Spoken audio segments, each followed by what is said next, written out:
Hawks Lays an Egg by Butterfly Apocalypse on AO3. Episode 7. Chapter 4. Dabi woke up feeling well rested, cozy, and refreshed in a way he wasn't used to. It was disorientating. Opening his eyes, he saw that he was in Hawks' room. Right, he thought. I passed out. The good news was, he didn't exactly feel exhausted, just bruised. He looked around without lifting his sore head. There was no clock in his line of sight, but judging by the milky light filtering in from the window, he guessed it was probably around 6 in the morning. Hawks himself was sat up in the middle of the bed, his wings curled around himself, and presumably omelet. His eyes were unfocused, just staring off into the distance. He hadn't yet noticed Dabi was awake. Maybe it was rude to stare, but hey, Dabi was a rude guy. He 100% took the opportunity to stare. Hawks' hair was greasy. Dabi guessed he still wasn't getting much time to shower, and was starting to get long. If he was still confident in his braiding skills, Dabi probably could have managed to give him a French braid. Maybe pigtails. There were heavy bags under his bleary eyes, and it had been a while since he had filled the markings around his eyes with eyeliner. It also had been a while since Dabi had seen him in anything besides lounge pants and a tank top. In short, the guy looked exhausted. Dabi moved to sit up. Hawks' gaze immediately sharpened to focus on him. Hey, babe, are you awake? Hawks grinned at him. Babe. That was new. Just trying things out. Plus, I thought it'd be romantic, with you waking up in my bed and all. It's good manners. Hawks unfurled his wings. Say good morning to your son. Morning, omelet. Dabi grunted. Did you get any sleep at all? Hawks looks at him in surprise. Who? Me? No, not really. Why? Dabi had figured as much, but the reality of Hawks going around the clock taking care of Omelet by himself finally hit him. Dabi was Omelet's dad too. He should be doing his fair share of taking care of them. He knew with chickens the hens did tend to all the egg care, but he was pretty sure Hawks tended to split egg care duty. Or was that penguins? No, penguins. The dad sat on the egg and the mom went out for food. Technically, he and Hawks were both dads, but since Hawks laid the egg, that did make him distinctly more mom-like in the literal sense. But screw the birds. The birds weren't important. He and Hawks weren't birds. Well, he wasn't a bird, at least. It didn't matter who was the mom or dad, or how Hawks versus chickens versus penguins decided who was going to sit on the egg and who was going to get the food. This was about him and Hawks and Omelet. And Dabi was feeling less and less like letting Hawks do all the egg care. Dabi? Hawks prompted when Dabi wasn't answering. Maybe we should switch to penguin mode. Dabi said. The what? You know, like the dad penguin keeps the egg warm and the mom penguin goes out and gorges herself on food to radiate into the baby's mouth when it hatches in the spring. Dabi exclaimed. Haven't you watched March of the Penguins, 2005? Happy Feet, maybe? Hawks blinked owlishly at him. Okay, I'm going to assume that what you're getting at here is that you want to watch Omelet. Dabi shrugged. Mostly I want you to take an actual shower. Maybe a nap. Put on some real clothes. Aw, babe. Are you worried about me? Hawks crooned. Dabi bristled at the suggestion that he felt anything about Hawks beside annoyed or horny. Course not. I'm worried about my nose and my eyes. Sure, Hawks said, voice dripping with sarcasm. And, I guess I do need a shower. That's what I'm saying, Dabi said. Hawks ignored him. I guess you can't do much harm in 10 minutes. That is not a challenge. But I guess if we're gonna watch Omelet, I guess I could take a shower. I guess. You guessed correctly. Move. He scooted Hawks away from the nest so that he could bundle Omelet into his arms. Hawks watched him suspiciously, even as he moved about to gather some clean clothes. When he turned to enter the bathroom, Dabi reached out and swaddled his ass. Make it a long shower. He called over Hawks a squeak of protest. It's good to see you back among the living, bud, Rumi said affectionately. She ruffled his Once again, fluffy, soft, and fabulous hair. I've missed hanging out with you. They were walking side by side down the sidewalk of a shopping district. Rumi offered to take them on her motorcycle, but it had been so long since Hawks had been able to stretch his legs. Feels weird to be away from Omelette, Hawks admitted. Yeah, about that, Rumi began. Are you sure it's okay to let, Crispy watch Omelette on his own? Hawks waved off her concern. Yeah, he won't admit it out loud, but he's fond of him. He definitely won't hurt him, if that's what you're worried about. If you're just worried he's incompetent, I understand. Rumi's still looking skeptical. How do you know he won't hurt him? Hawks contemplated. I told you we candled Omelette, right? Yeah, Rumi said. Well, when Crisp saw Omelette's heartbeat, he literally passed out. Hawks said, a bit more affectionately than he meant to. You sure he wasn't just shocked that there was something in the egg? Rumi pressed. Hawks laughed. He's not smart enough to think I was tricking him. I think he was just excited. There's another thing I don't understand, said Rumi. If he were dumb but cute, I might understand why you like him. But he's dumb and crispy, so what gives? First of all, I don't like him. I like sleeping with him. And that just takes good, equipment. Good hardware, you know? Hawk said, winking. Doesn't matter if his processor is slow, he's got good RAM. I have no idea what you're saying. Rumi deadpanned. I'm saying he's got a big... Rumi smacked a hand over his mouth. I know what you're saying. I didn't need to know about that. She thought for a moment. Then, does he really? Hawks nodded, prying her hand off his mouth to reveal a smirking grin. Never would have guessed it. 'Twas a pleasant surprise, Hawks agreed. You know, I'm beginning to understand the situation a bit better now, Rumi commented. Hawks laughed.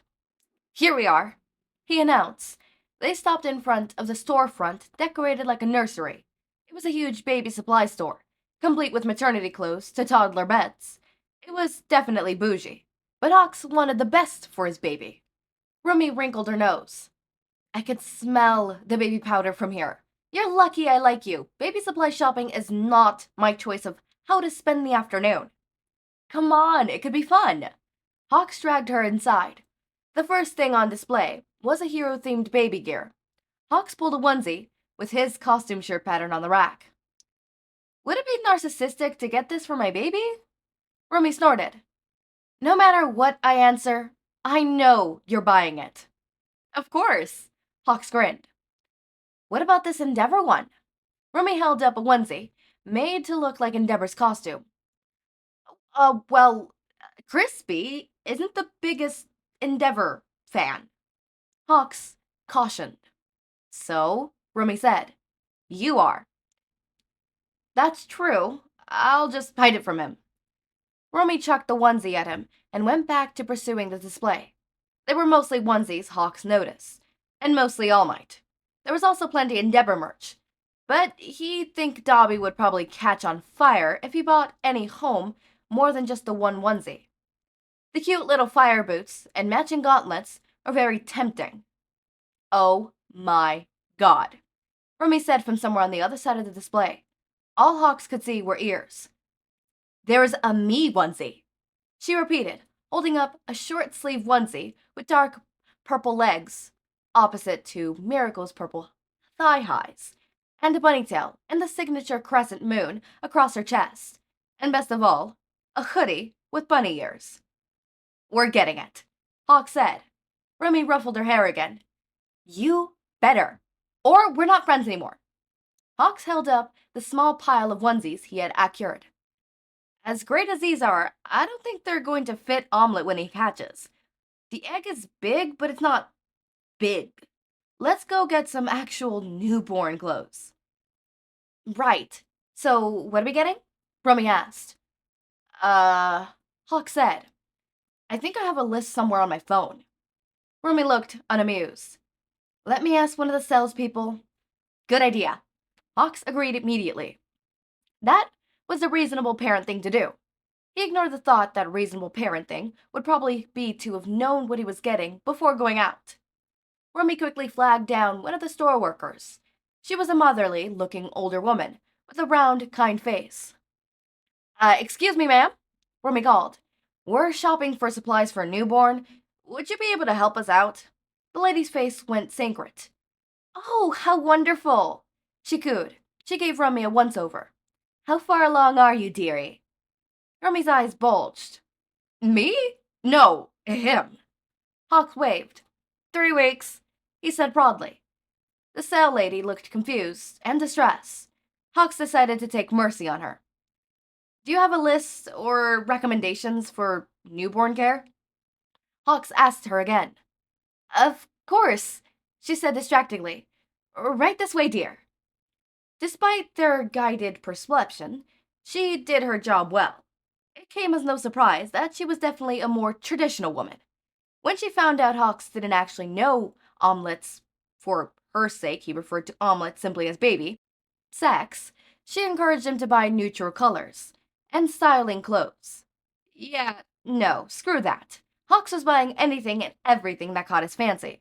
That included, but was not limited to, a top peak onesie with sassy written on the front, several hats, anything with a bird on it, a shirt that said hot stuff on it, that was for Dabi, a shirt that said chicken nugget, that one was for Hawks, a set of breakfast food themed swaddling blankets, that one was just funny, and much, much, much more. Several hours later, and a shopping basket with a total more than Hawks cared to think about, he was stuck in front of the shoe section. Are we almost done? I want to get burritos, Rummy complained. Hey, bud, you in there? Hello? Hawks turned to her, holding the tiniest pair of shoes he had ever seen in his life. The shoes, he whispered. Yeah, what about them? Rummy asked. They're just too small. I'm gonna have a baby with feet this tiny. Hawks was on the verge of tears. They were too small. They were too tiny. How was this possible? All right, I think you breathed in too much baby powder. Let's get checked out, and then we're going for burritos. Rummy grabbed a pair of soft shoes at random and steered Hawks towards the checkout. Together, they piled baby clothes, blankets, toys, bottles, bedding to be rung up. Hawks was right. The total was terrifying. He thought. Technically, he got knocked up while doing hero work. Technically, he could consider it part of the job. Maybe if he really went for that angle that sleeping with Dabi was all according to plan to get into the league, he could count these expenses as part of the mission. The hero commission was rich. They should be paying child support. All things considered, they fucked him over enough times. Hawks could probably get somewhere claiming that the commission was the father. Collectively, conspiratorially, something. Hawks sent his feathers to collect and carry the bags. You're paying for burritos, he told Rummy. She snorted. Sure thing, bud. I'll pay for drinks too. Rummy, Hawks whispered. I told you before and I'll tell you again. No matter what my rankings are, you're my #1 hero. She grinned. Yeah, save the sappiness. Let's go get wasted. Okay, so, again, cut it off short. This one went a little longer because I couldn't find a place to cut it. And my voice is feeling a bit better. Actually, it's pretty much the same. It's actually a little worse because every time I keep sneezing. So this episode ended up taking longer to record. And it's gonna take a while because I have to take breaks in between each thing because my voice hurts every time I talk. So yeah, that's where I am right now. I've been told that if you really listen carefully, you could hear how I am partly sick. It is not as bad as other times. Other times it's worse, trust me. But yeah, I think this was a cute chapter, baby shopping. Although I have a feeling that it's gonna be found out that Hawks was baby shopping, and it's gonna all come out, you know. So just saying, yeah, that's a thing that could happen. You know, I'm just slightly worried, just a little bit, just a tad bit worried, you know, just tad. But yeah, as always, my raindrops, make sure to eat, sleep, Drink water, take your meds. Have a wonderful day or night. Link to my Discord server and socials are down in the description. Subscribe to see more of my content, and thank you so much for watching.